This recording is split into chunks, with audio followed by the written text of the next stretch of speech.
Ambassador Krelthos stretched his six-jointed fingers and rubbed his tired eyes as he stared at the glowing reports floating above his desk. The crystalline data tablets cast blue light across his scaled face, each one telling the same boring story. Another human colony attacked, another peaceful response from Earth, another missed opportunity for the galaxy's so-called mighty species to show some backbone. His office aboard the massive space station Nexus Prime overlooked the bustling trade routes of the central galaxy. Through the reinforced viewport, he watched cargo ships from 100 different worlds drift past like colorful fish in an endless ocean. Vaxian vessels with their distinctive purple hulls, sleek Aldorian cruisers, and the brutish iron boxes that the Corvan miners called spaceships. And there, moving with quiet efficiency through the chaos, were the human ships. Clean white hulls marked with that simple blue and green symbol of Earth. No weapons visible on their exterior, no intimidating spikes or war paint like the Bruthan raiders used. Just smooth, practical vessels that looked more like mobile hospitals than anything else. Pathetic, Vordak muttered from his workstation across the room. The younger Vaxian's tail twitched with irritation as he processed the latest intelligence reports. The humans grow weaker each cycle. Look at this.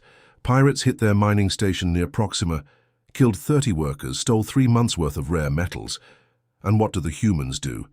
They send medical supplies to help the wounded pirates.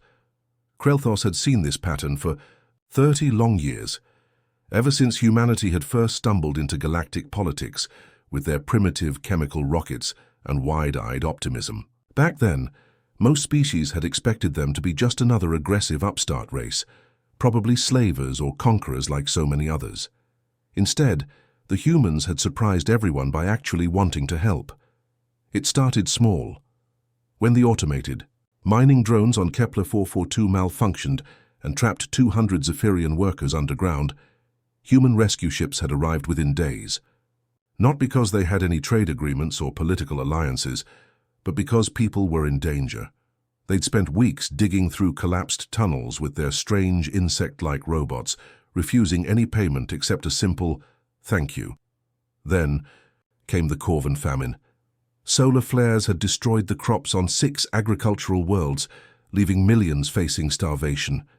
The Galactic Consortium had held committee meetings and formed study groups while people died. But human cargo ships had started arriving before the first committee even finished arguing about jurisdiction.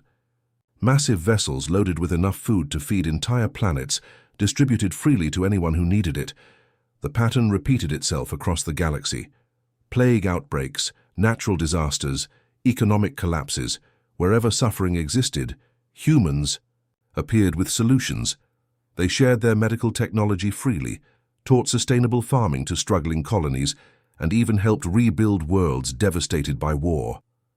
All without asking for territory, tribute, or political favors in return. Other species had quickly learned to take advantage of this bizarre generosity. The Bruthan clans, those savage raiders from the Rim worlds, had made attacking human convoys into a sport. Their scarred warships would swoop down on peaceful human traders, steal everything valuable, sometimes kill the crew for fun. The humans would file formal complaints with the consortium, offer to negotiate, even send medical aid if anyone got hurt during the raids. But they never fought back. The Zelnari Empire had been even bolder. 3 separate times they'd simply moved their fleets into human research stations and claimed them as strategic assets. The humans had politely asked them to leave, been ignored, and then quietly packed up their equipment and built new stations elsewhere.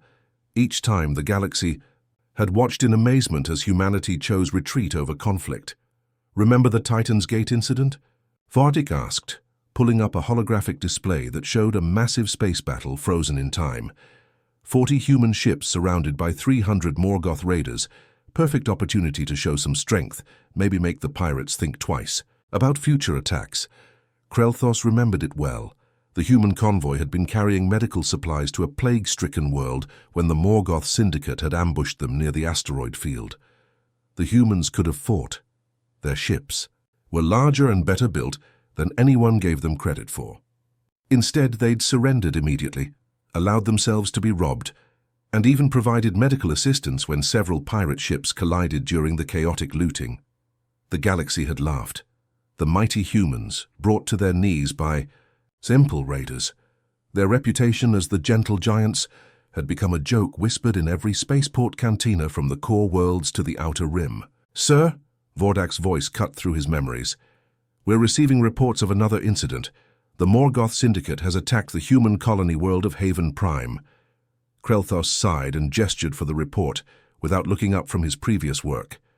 Haven Prime was one of humanity's major agricultural worlds, a peaceful planet that supplied food aid to 17 different systems. Attacking it was like burning down a hospital, pointless cruelty that served no strategic purpose. "Let me guess," he said tiredly. "Humanitarian disaster. Civilian casualties, and the humans are probably already preparing aid packages for the survivors. Maybe they'll offer to rebuild the pirates' ships if they got damaged during the attack." But when he glanced over at Vordak, his aide's expression was different. The younger Vaxian's scales had shifted to a pale yellow color, the equivalent of a human going white with shock. "Sir," Vordak said slowly, "there's been no response from humanity at all. The security footage from Haven Prime made even seasoned war veterans sick to their stomachs." Krelthos had seen plenty of battles in his long career, but nothing like this systematic destruction. The Morgoth Syndicate had arrived with over 200 warships, their black hulls bristling with weapons that gleamed like the teeth of some massive predator. From his observation deck on the neutral monitoring station Nexus 7, Krelthos watched the recorded attack unfold on the massive holographic display. The Morgoth ships had dropped out of hyperspace in perfect formation, surrounding the peaceful agricultural world like vultures circling dying prey. Haven Prime had no military defenses. Why would it need any? The planet was nothing but farms, research centers and distribution hubs for humanitarian aid. The first wave of attacks had been almost reasonable by galactic standards. Military targets, communication arrays, the small orbital defense platforms that were barely more than automated warning systems, standard raider tactics, disable resistance, take what you want, leave. But the Morgoth hadn't stopped there. "Look." "At this," Vordak whispered, his scales shifting to a sickly green color as he enhanced a section of the footage. "They're targeting the Children's Medical Center. There's no military value there at all." The massive display showed Morgoth fighter craft diving toward a cluster of white buildings marked with red crosses, the universal symbol for medical facilities. Their plasma cannons lit up the peaceful structures like deadly fireworks, turning healing centers into smoking craters. Thousands of young patients and their families had been inside, but that was just the beginning. The Morgoth had brought something special for Haven Prime: chemical weapons banned by every civilized government in the galaxy. Massive bombers released clouds of toxic gas over the planet's agricultural regions, turning the fertile soil that fed 17 star systems into poisoned wasteland. The green fields that had stretched from horizon to horizon withered and died in minutes, leaving behind nothing but grey dust and the scattered bones of farm animals. 2 million confirmed dead, reported Intelligence Officer Zenthal from his workstation. Another 3 million missing, probably vaporized or dissolved by the chemical attacks. The planet's ecosystem is completely destroyed. Nothing will grow there for decades. Krelthos felt his four hearts beating irregularly as he watched rescue shuttles flee the burning world. The few human ships in orbit hadn't even tried to fight back. They'd focused entirely on evacuating civilians, their small medical vessels, darting between the massive Morgoth warships like minnows swimming past sharks. Many had been destroyed just for trying to save lives. This should have triggered the usual human response pattern, Vordak said, checking his datapad against historical records. Remember the Kepler Station incident?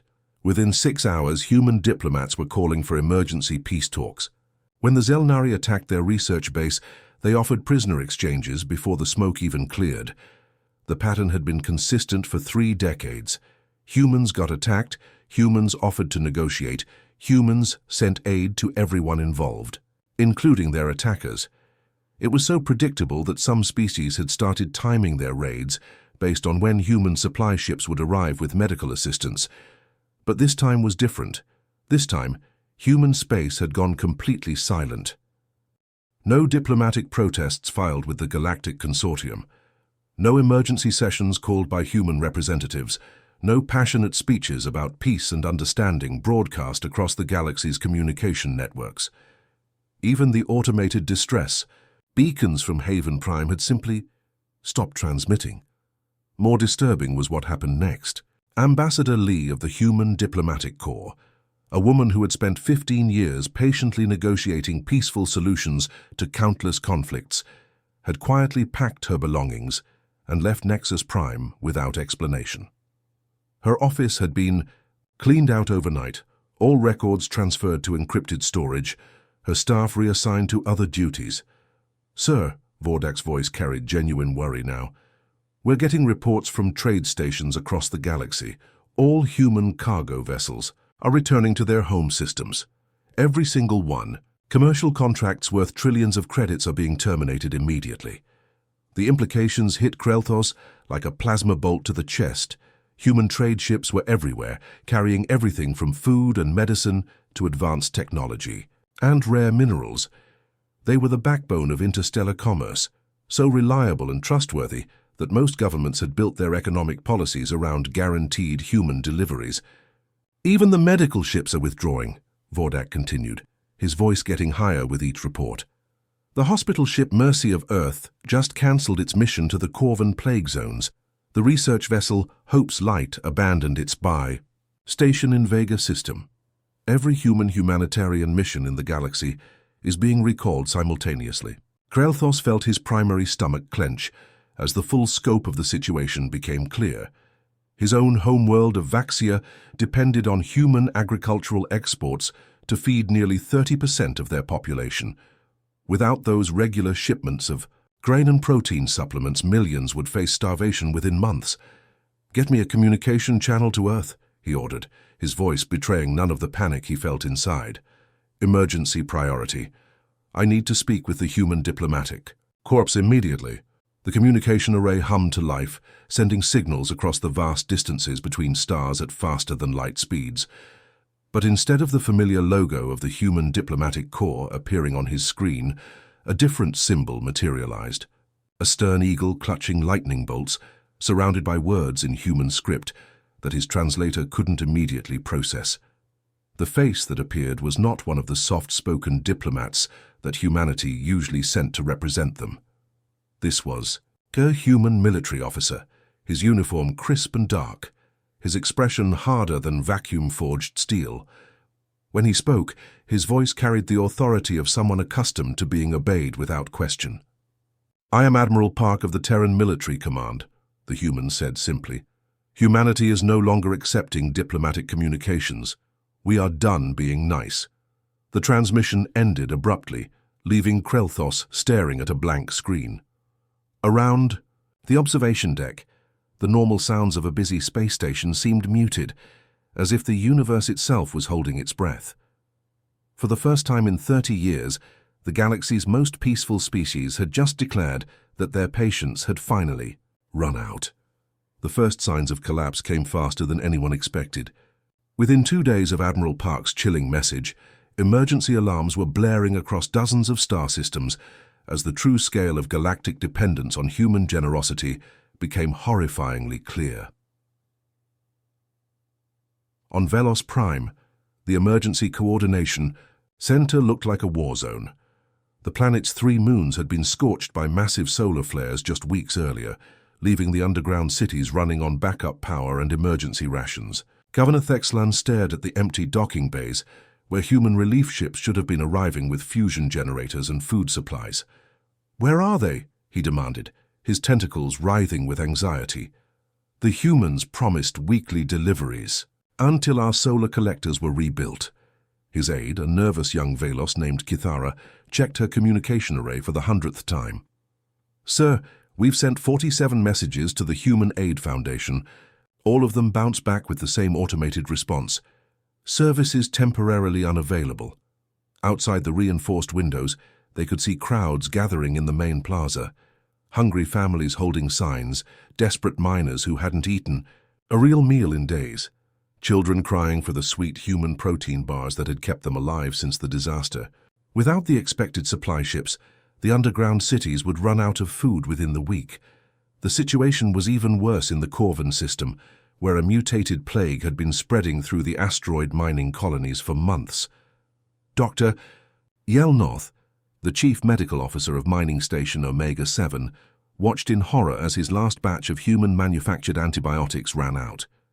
The miracle drug had been keeping the plague from spreading to the general population, but now there were no more shipments coming. "We've got 600 infected miners and maybe enough medicine for 50, he told his staff, his voice cracking under the pressure. The human medical ships were supposed to arrive yesterday with a full cargo hold of antibiotics and those portable healing chambers. Instead, the docking bay was empty except for a few broken-down Corvan cargo haulers that couldn't even make it to the next system without breaking down. The plague was already starting to spread again, and without human medical technology, they were helpless to stop it. But the most shocking discovery came from the trade routes themselves.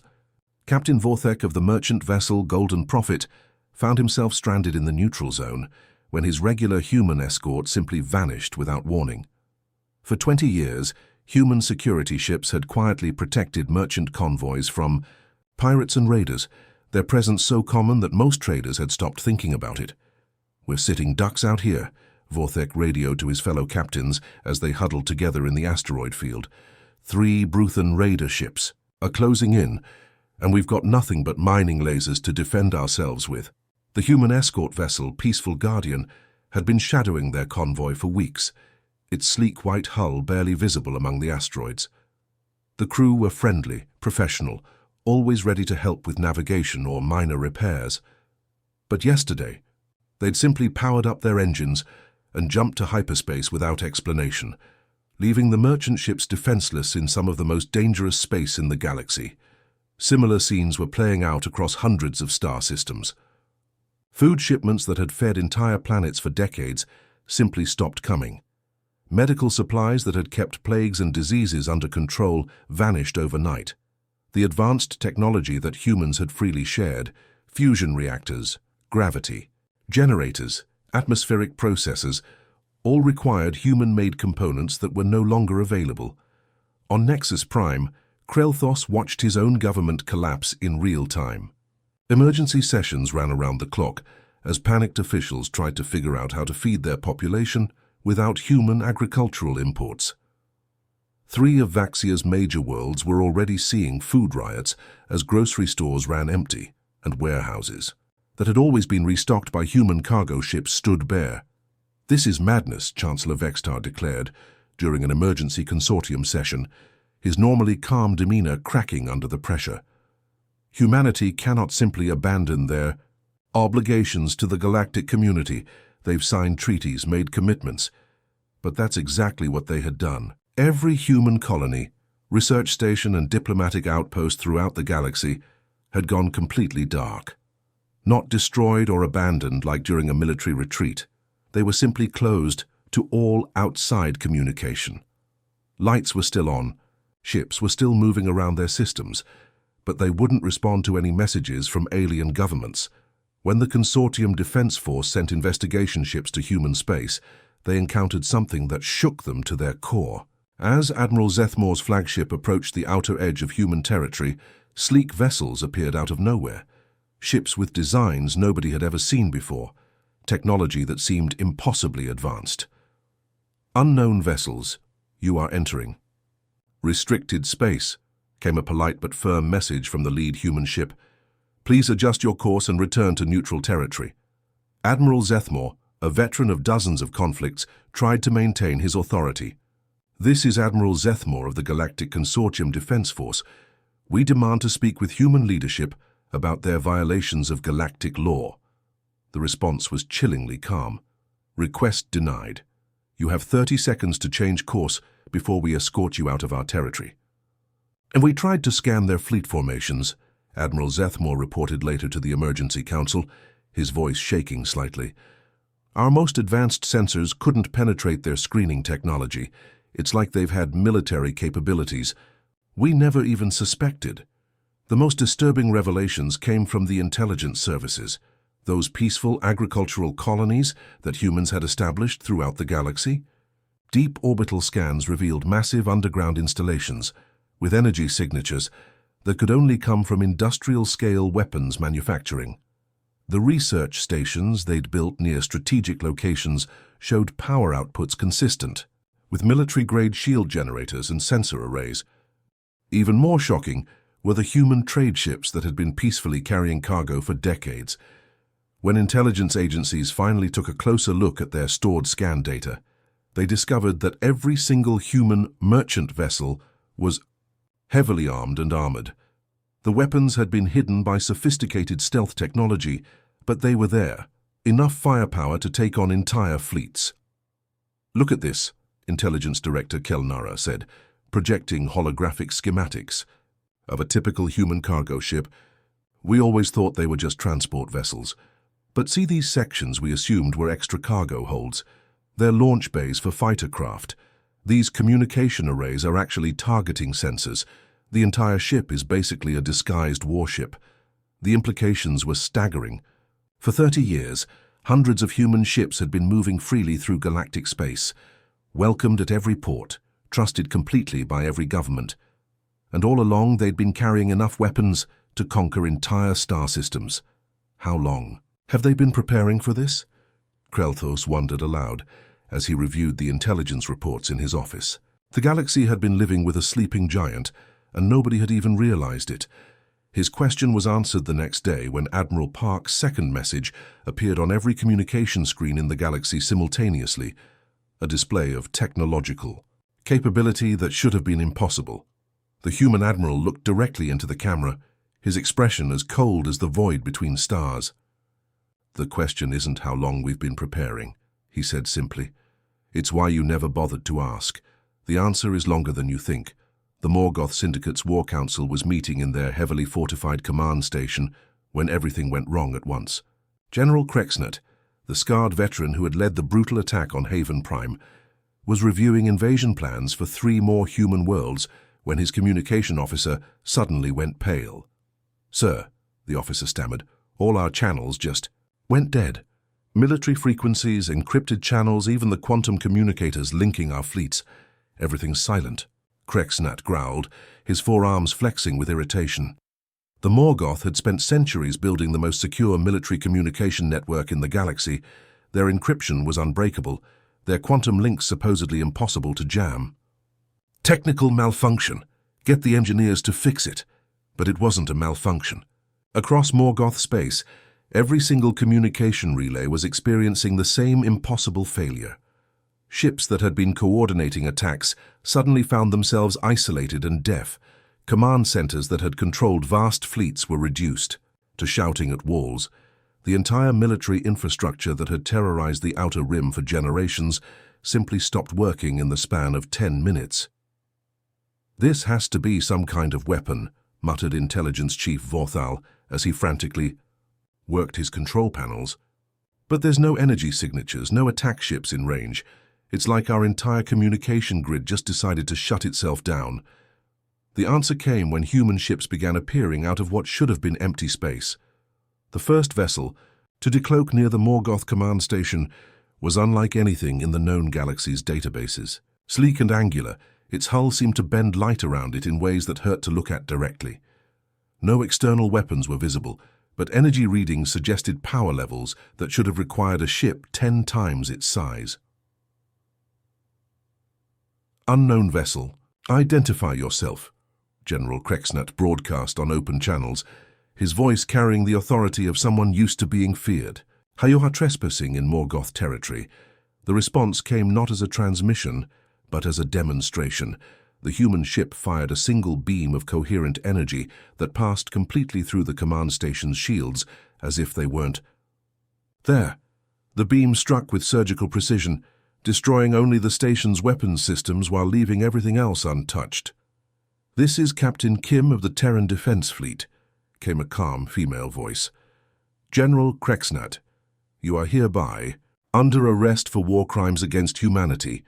Surrender immediately or face the consequences." Krexnat laughed, a sound like grinding metal. One ship against my entire fleet. You humans truly are as foolish as we thought. That's when the rest of the human fleet decloaked. Hundreds of vessels appeared simultaneously throughout Morgoth space, their advanced stealth systems dropping to reveal a military force that shouldn't have existed. The ships were beautiful and terrifying at once, smooth lines that suggested incredible speed, weapon ports that hummed with barely contained energy, and hulls that seemed to shimmer with protective fields. From his monitoring station on Nexus, Prime Krelthos watched the tactical display with growing horror. The human attack wasn't random or emotional like most military conflicts. It was methodical, precise, and absolutely terrifying in its efficiency. "They're not just defeating the Morgoth," Vordak reported, his voice tight with barely controlled fear. "They're systematically dismantling their entire civilization piece by piece." The human fleet moved like a single organism, each ship perfectly coordinated with the others. Morgoth military bases that had stood for centuries were being neutralized with weapons that seemed to phase through their defensive shields. The energy beams didn't destroy the installations. They surgically removed specific components, leaving the structures intact but completely powerless. "Look at this," Intelligence Officer Zenthal said, enhancing a section of the display. "The humans are targeting the Morgoth leadership with impossible precision. They're extracting specific individuals from heavily fortified bunkers without harming anyone else inside." It was true. Human ships would appear above Morgoth command centers, deploy strange robotic units that seemed to walk through solid walls, and minutes later emerge with high-ranking officials who looked confused but unharmed. The precision was so exact that they could remove a target from a crowded room without disturbing anyone else present. Most disturbing of all was how the humans were managing to target only military and government installations while leaving civilian populations completely untouched. Morgoth cities continued functioning normally while their military infrastructure simply vanished around them. It was as if humanity had mapped every single hostile installation in Morgoth space and planned their attacks down to the smallest detail. "The main Morgoth fleet is trying to regroup near their home system," reported Communications Officer Veltar. 300 warships, some of the most powerful vessels in the galaxy. The human response was swift and decisive. A formation of 12 human ships approached the massive Morgoth fleet, their sleek hulls dwarfed by the brutal iron warships that had conquered dozens of worlds. The Morgoth opened fire first, launching everything they had: plasma cannons, missile swarms, energy torpedoes that could crack planets. None of it mattered. The human ships moved through the barrage like ghosts, their defensive systems absorbing or deflecting attacks that should have vaporized them. Their return fire was surgical and overwhelming, beams of energy that shut down Morgoth ships without destroying them, leaving 300 vessels floating dead in space within minutes. "Sir," Vordak's voice was barely a whisper now, "we're receiving similar reports from every system that has attacked human interests over the past 50 years. The Bruthen clans, the Zelnari border raiders, the Corvan pirates, they're all being systematically eliminated." The scope of the operation was staggering. Human forces were simultaneously attacking dozens of hostile organizations across thousands of light years, all with the same terrifying precision. Pirates who had raided human convoys for decades found their hidden bases suddenly under assault by ships that appeared from nowhere. Warlords who had attacked human colonies discovered their entire command structures being methodically dismantled. But the most chilling aspect wasn't the military precision, it was the restraint. Species that had remained neutral or allied with humanity were completely ignored, even when their territories were right next to active combat zones. Human ships would bypass friendly stations entirely, while striking enemy targets just kilometers away. "It's like they've been keeping a detailed ledger," Krelthos muttered as he reviewed the battle reports. "Every grievance, every attack, every insult over the past 30 years, and now they're settling all accounts simultaneously." The Bruthen clans, who had made raiding human convoys into a blood sport, watched their entire raider fleet get systematically hunted down within 18 hours. The Zelnari Empire's border forces simply vanished as human ships appeared at their bases and efficiently removed every military asset. Even the small-time pirates who had occasionally attacked human traders found themselves facing consequences they never imagined possible. The entire Morgoth Syndicate, a military power that had terrorized the Outer Rim for centuries, was being methodically erased from existence in less than 72 hours. Their leadership captured, their fleets neutralized, their military infrastructure reduced to scrap metal floating in space. As the galaxy watched in stunned silence, Admiral Park's third message appeared on every screen, his face calm, but his eyes as cold as the void between stars. "We gave you the chance to be better," he said simply. "You chose not to take it. For 30 years we offered friendship, cooperation, and aid to anyone who needed it. We absorbed your attacks, ignored your insults, and helped you when disasters struck. We did this because we believed that beings could choose to be better than their worst impulses." He paused, and for a moment his expression showed something that might have been sadness. "We were wrong about some of you, but we were never weak. We were simply giving you time to prove you deserved the galaxy we were trying to build together. That time is over." 6 months had passed since the galaxy learned what happened when humanity finally lost its patience. The event that historians would later call the Reckoning had reshaped the entire known universe in ways that nobody could have predicted. Krelthos stood at the window of his office on Nexus Prime, watching the nearly empty docking bays stretch out before him. Where once hundreds of ships from dozens of species had bustled with trade and diplomacy, now only a handful of vessels sat quietly in their berths. The galaxy had become a much quieter place. The Morgoth Syndicate simply didn't exist anymore. Not destroyed in the traditional sense. Their worlds were still inhabited, their people still alive, but their entire military and governmental structure had been surgically removed from reality. Former Morgoth territories were now governed by civilian councils under careful human supervision, slowly learning how to function without the constant threat of violence that had defined their culture for centuries. The fate of the Bruthan clans had been equally swift and decisive. These savage raiders, who had terrorized peaceful traders for generations, had surrendered unconditionally after watching their entire raider fleet vanish in a single night. Human ships had appeared at every hidden Bruthan base simultaneously, offering the warriors a simple choice: abandon piracy forever and learn honest trades, or face the same fate as the Morgoth leadership. Most had chosen to surrender. The few who hadn't were now serving lengthy sentences on prison worlds, where they were slowly being taught that strength didn't have to mean hurting others. The Zelnari Empire had perhaps suffered the most humiliating defeat of all. Their proud war fleets, which had conquered dozens of worlds through superior technology and ruthless tactics, had been reduced to scrap metal floating in space within hours of the human response. The 3 human research stations they'd stolen were quietly returned, along with formal apologies and offers of massive reparations. "Please, Ambassador." Chancellor Yexti of the Vaxian Trade Union stood before Krelthos's desk, his normally proud bearing reduced to desperate pleading. "Our people are suffering. 17 major food distribution centers have closed. 3 of our agricultural worlds are facing complete crop failure without human fertilizer technology." Krelthos looked at his former subordinate with tired eyes. Yexti had replaced him after the Vaxian government collapsed 3 weeks ago, when food riots had reached even the heavily protected capital city. The transition of power had been remarkably peaceful, mostly because everyone was too hungry and exhausted to fight about politics. "Surely humanity remembers their compassionate nature," Yexti continued, his voice cracking with desperation. "They helped us for 30 years. They can't just abandon us now." But that's exactly what humanity had done, not out of cruelty or revenge, but with the same methodical precision they'd shown in dismantling their enemies. They had simply stopped helping those who had taken their generosity for granted. The response to Yexti's plea came not from the familiar military channels that had delivered Admiral Park's warnings, but from a new organization called the Human Cooperation Council. Director Kim, a calm-faced woman who spoke with the authority of someone used to making decisions that affected entire civilizations, appeared on the communication screen.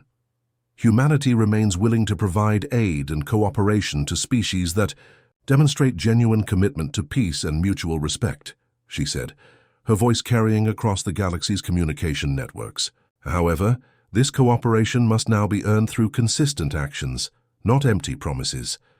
We will no longer enable those who mistake kindness for weakness. The new rules were simple, fair, and absolutely non-negotiable.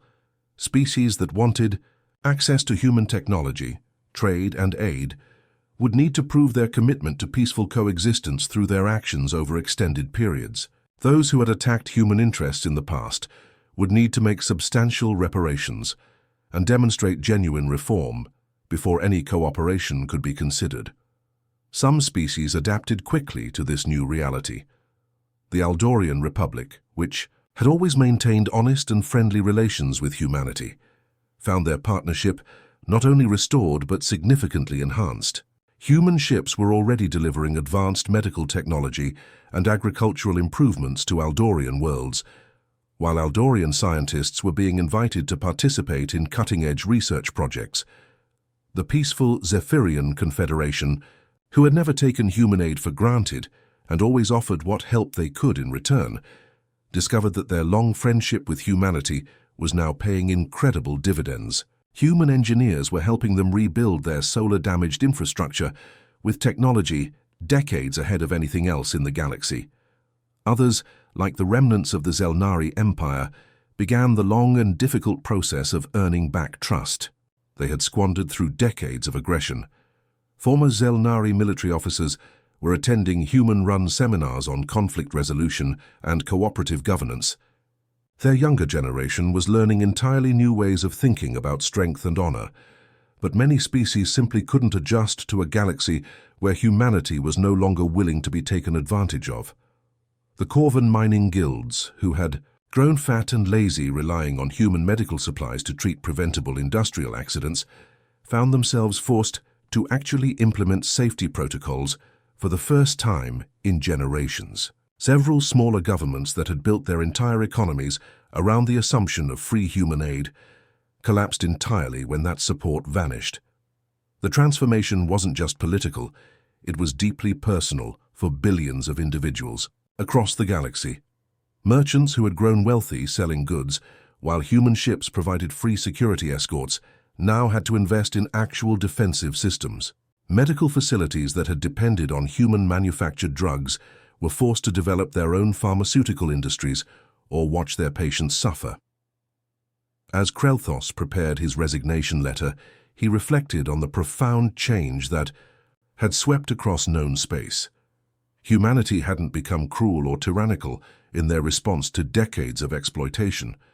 They had simply stopped being naive about the nature of those they were trying to help. The galaxy had been given 30 years to learn the value of cooperation and mutual respect. Most species had chosen instead to exploit human kindness while contributing nothing in return. They had mistaken generosity for weakness, patience for stupidity, and peaceful intentions for military inability. Now they were discovering that human patience, while vast, was not infinite, and human military capabilities, while carefully hidden, were far beyond anything the galaxy had imagined possible. Walking through the corridors of Nexus Prime, Krelthos passed memorials to the millions who had died in the conflicts that humanity had ended. The Morgoth attack on Haven Prime had been the final straw, but it represented decades of accumulated grievances that humanity had absorbed in silence while continuing to offer aid and friendship. Now, for the first time in generations, the galaxy was truly peaceful. Not because of love or understanding or shared values, but because those who chose violence had learned it was no longer profitable. Pirates found their bases under constant surveillance by invisible human ships. Aggressive governments discovered that their neighbors were now protected by defense agreements with Earth. Even minor conflicts between species were being resolved quickly and fairly by human mediators who had the military power to enforce their decisions. Those who remained free had learned to value what they had nearly lost forever. The casual cruelty that had characterized much of galactic politics was gone, replaced by careful cooperation and genuine efforts at mutual benefit. Species that had spent centuries fighting over resources were now working together on projects that benefited everyone. Humanity had kept their promise in the most unexpected way possible. They had stopped being nice, and in doing so, had forced the galaxy to finally grow up. The gentle giants were still gentle with those who deserved it, but the galaxy now understood that there was unimaginable strength beneath that kindness. As Krelthos sealed his final report and prepared to return to his homeworld, he realized that humanity had given the galaxy the greatest gift possible, the chance to become better than they were. Some had taken that opportunity, others had not. The choice, as always, had been theirs to make. The end.